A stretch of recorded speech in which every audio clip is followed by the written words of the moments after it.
Nice to meet everyone. My name is Rashi Rosenberger. I lead our creative strategy team out of the East Coast, and I'm really happy to be bringing you guys the art and the science of making great pins. So I have been at Pinterest about 3.5 years, and this is the first time that Pinterest has done research using this methodology. And so I think that some of the findings and some of the data points that we're about to bring you should be new and hopefully pretty interesting and shed light on creative on the platform. So with that, I will jump into the presentation.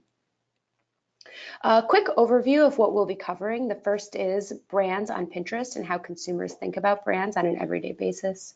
Second is the art and science of making great pins, really thinking about the core ingredients and anatomy to a great pin. The next is creative tips by objective, followed by key takeaways. So what we have found on the Pinterest platform is that people are really coming to discover what's possible. They're looking for new ideas that are going to help make their everyday lives a little bit better and a little bit more rich. And what we've seen is that as people are open to these new ideas, oftentimes they're really excited to see sparks of inspiration. Most often when we think about these sparks of inspiration, we really see that they're coming from brands. What we have found that Pinterest, unlike a lot of other digital channels that we see our consumers on Pinterest, brands are playing a really important role. And specifically, they're helping consumers decide what to do or buy next. We find that there's a lot of aspirational behavior happening, but then people are also looking at day-to-day things and understanding how to go and do all of these ideas into the real world. And so as we're thinking about creative, we think that these sort of consistent themes and reminding ourselves about the consumer behavior when it comes to discovery, finding new ideas and finding branded ideas, and then going out into the real world and doing them is a really critical component to making sure that your creative is successful. What we have found is that branded creative moves people from discovery to action. And most importantly, we're here to understand what makes great creative. So before I get into the methodology of this particular research study and what we found and how it drives creative on the platform, I want to make sure that we really articulate that great creative is always going to be in part an art and in part a science. All of these elements are going to come together in the pursuit of driving action with beautiful pin creative. But what we have found is that you can follow every single one of these creative best practices, but if the Pinterest creative at the end of the day doesn't feel emotionally resonant, does not feel like it's relevant to your particular brand, and does not have some kind of like beautiful connection with the consumer, at the end of the day, your Pinterest creative will not perform. And so I just want to make sure that we have this caveat and this understanding that there is always going to be data points that we can give you, but if you don't think about the art and the beauty of the pin, everything will fall apart. But with that, let's talk about the data. So the art and the science of the pin is something that we decided to execute on about 6 months ago. And what we heard from a lot of our different brand partners and advertisers, as well as agencies, is that in the past, we had looked at creative best practices specifically based off of on-platform metrics and on-platform engagement metrics. So specifically, we looked at what's driving clicks and what's driving engagement. And what we heard from our partners is that they wanted to understand a little bit more about what performance is like based off of third-party providers. And so what we did was we created a research study where instead of using driving clicks and driving engagement as the only metric, we also took into consideration how performance was driven when relating to driving Millward Brown awareness, when it comes to driving offline sales using data logics or ODC, and when it comes to driving online conversions. And so just walking through the methodology really quickly, we looked at over 21,000 pins, and we coded these individual pins across more than 25 attributes. So what we did was we actually used Mechanical Turk in order to understand what these different attributes were. We would break down a single pin to understand, does this pin have a logo? Does this pin have text overlay? Is this pin something that's about a new product launch, or is it something regarding a seasonal moment like a holiday, Halloween, Christmas, so on. We then followed it up by looking at the measurement study that that particular pin had attached to it. So was this pin responsible for driving brand lift in Millward Brown? Was this pin responsible for driving an email sign up, an online conversion, or an offline sales lift using data logics? And then finally, we looked across over hundreds of campaigns over 9 different verticals. And so it was really important for us to understand how creative affected performance, not only for food or retail, but also across other verticals like automotive, tech and telco, travel, etc. Hey, Rashi, I'm just going to pause here for a second. A couple folks said that they can't hear us on the phone. If others can hear us, can you just type into the question box and let us know that you can hear the speakers and that you can see the slides moving? Oh, great. So a ton of people can hear us and they can see the slides. So I think for the folks that can't see and can't hear, they just might have to try and dial back in, and it might be their computer issue. Awesome. Keep going, Rashi. Okay, sounds good. With that, I'm going to move on to the anatomy of a great pin. So before I get into the specific core principles of the anatomy of a great pin, let me just talk you through a little bit about how we analyze this. Essentially what we did, as I mentioned, was we looked at 3 different third-party measurement solutions, and we looked at how pins were performing across those different attributes. In order to understand the anatomy of a great pin, what we did was we looked to see what was consistent across all of those different business objectives and all of those different third-party measurement solutions. So essentially what you'll see in this next slide is all of the key elements of a pin that are consistent no matter what the business objective is. So it doesn't matter whether you're looking to drive brand awareness, if you're looking to collect an email address, if you're looking to drive online sales or offline sales, no matter what your main objective is, these principles will hold and will be very important in determining ultimate performance of a pin. So very important, and the big reveal. So right here you can see the anatomy of the pin. And the first and most important criteria, and this is something that has been consistent in all of the years that I have been at Pinterest, is tasteful logo placement. As we mentioned in the upfront, you know that when consumers are coming to the Pinterest platform, they are actually looking for branded content because this is something that adds verification to the creative content. It shows the person that they can go out and either buy the idea in the real world or they can take action on it and it's verified in some way. And so generally when we see tasteful logo placement, we see that it drives performance across the board. And in fact, we actually would not recommend running any creative without a logo. The tasteful tends to be something that we get a lot of questions about. When I say tasteful, I really mean that we want to make sure that the logo is prominent but not obtrusive. So it's going to be this fine line where it doesn't make it seem like it's your logo as the primary ingredient to the pin, but it's something that is noticeable and something that people will see as soon as they look at the pin within the first 1 or 2 seconds of seeing it. We also see that your product or service as the focal point of the pin is a really key criteria in order to seeing success. The way that we describe this is making sure that when you think about your product or service, it is the main point of attention. Oftentimes we see brands using adjacent interests as a way in to create content on the Pinterest platform. We definitely recommend using adjacent interests as a core contextual way to add relevance to pins. But if you're using that adjacent interest, you'll want to think about the text overlay and you'll want to think about the details of the image, but you'll always want to have your product or service as the focal point. Context is another important element. So context that clearly shows how to use your product or service. What we're talking about here is essentially understanding what is the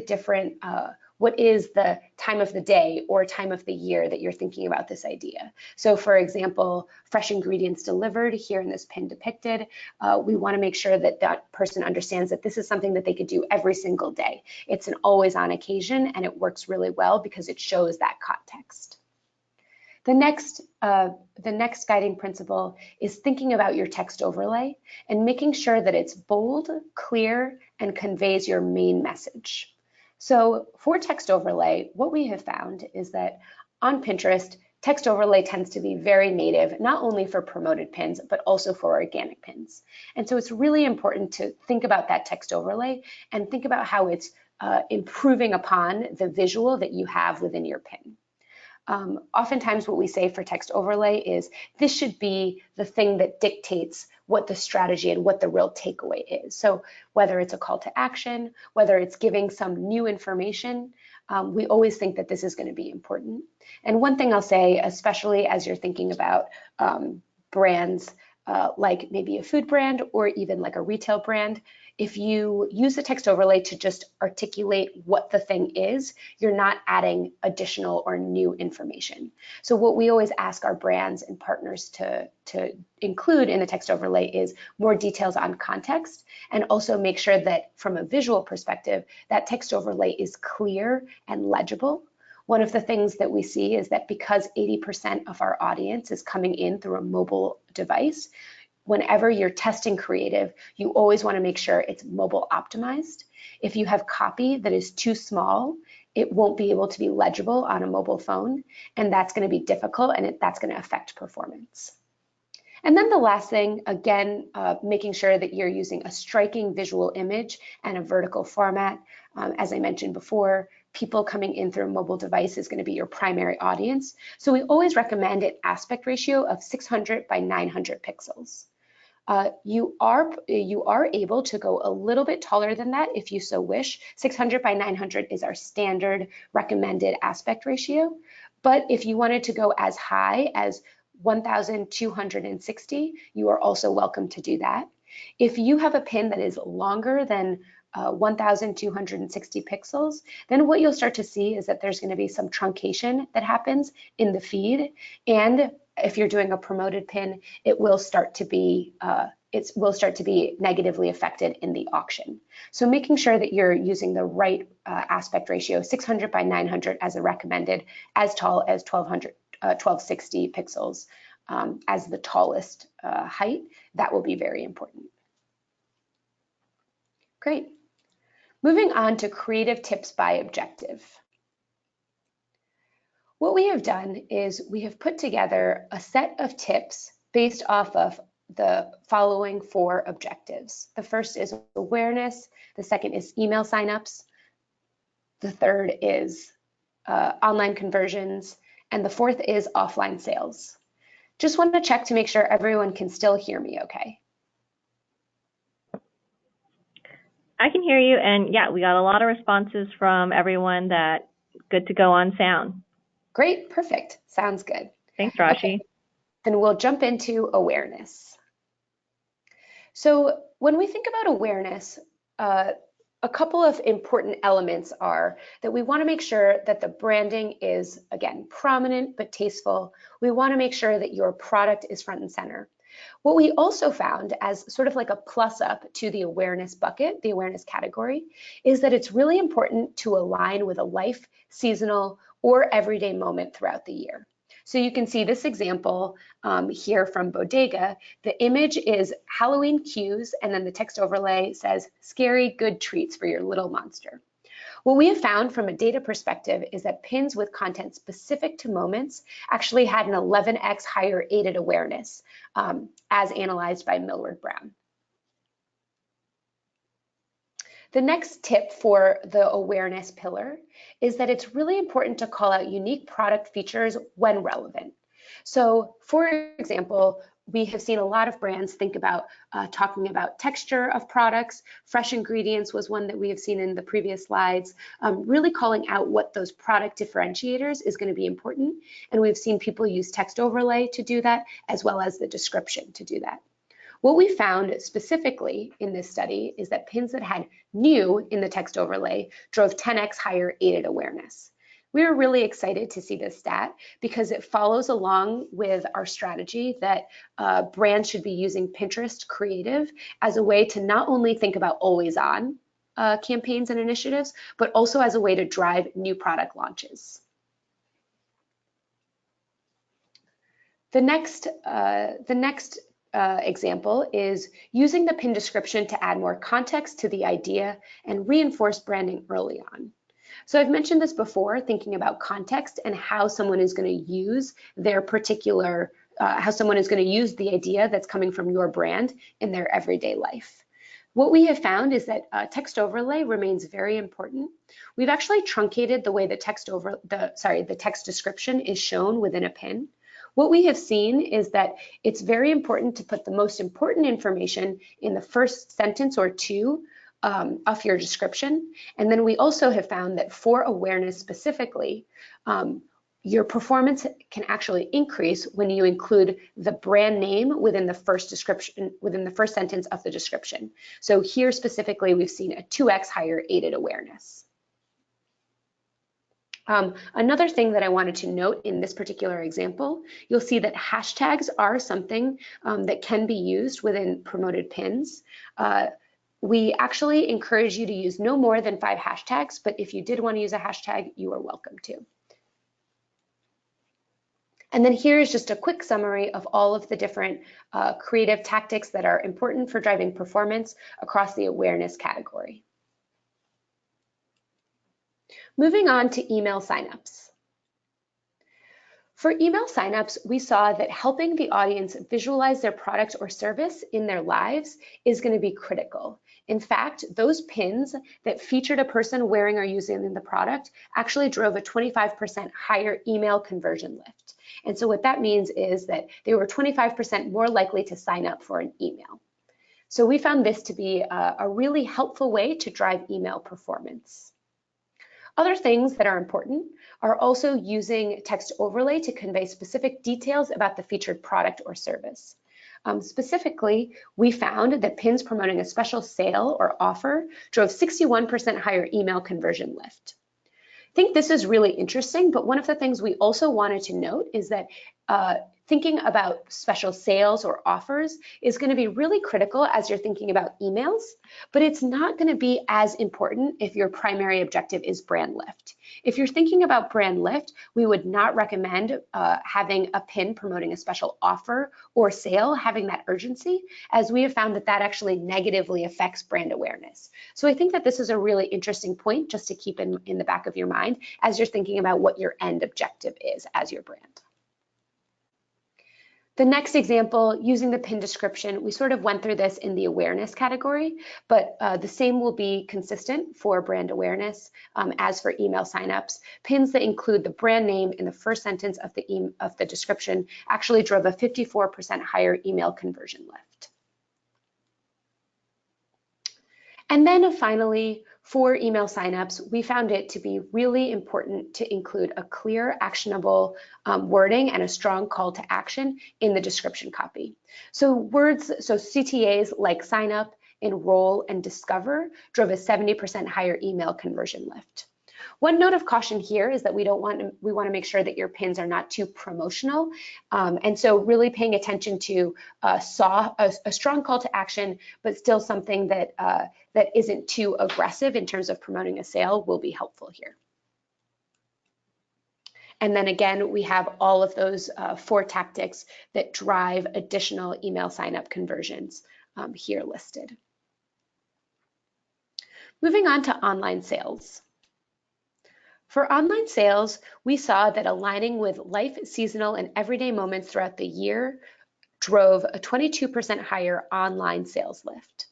What that means is online sales is going to be very similar to what we saw for brand awareness, and that adding that life, seasonal, and everyday moment is actually going to help differentiate your pin and then also help drive urgency so that someone converts quickly and actionably.